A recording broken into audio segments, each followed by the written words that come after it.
Vous polluez l'environnement rien qu'en pianotant sur votre smartphone.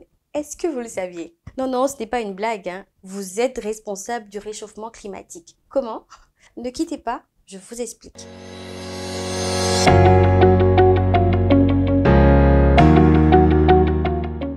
Toutes les fois que vous envoyez des mails, des SMS, que vous téléchargez des vidéos ou effectuez des recherches sur Internet, vous polluez. En fait, si Internet était un pays, il serait le troisième consommateur mondial d'électricité après la Chine et les États-Unis. Ce que je vous explique, c'est que 7 à 10% de l'électricité mondiale est consommée par Internet. Je n'invente rien, hein.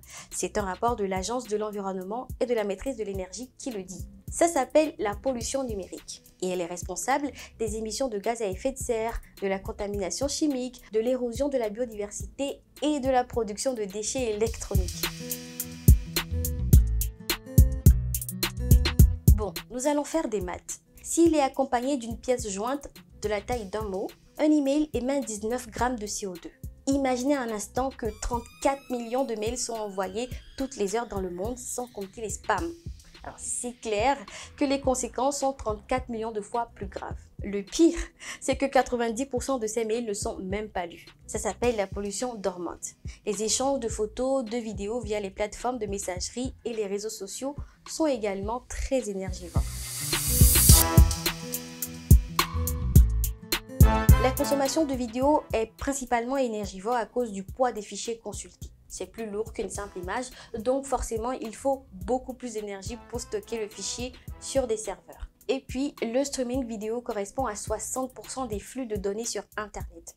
En fait, regarder 1 heure de vidéo consomme autant d'électricité qu'un réfrigérateur pendant une année. Les vidéos en ligne engendrent à elles seules 1% des émissions de gaz à effet de serre.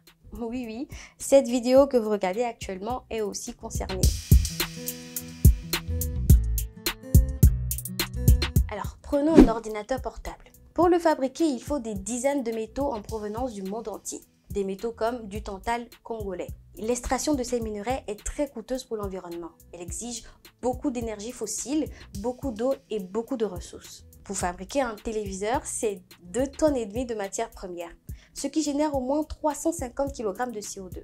Pour faire simple, avant même d'être utilisé, un téléviseur émet autant de CO2 qu'une longue distance en avion.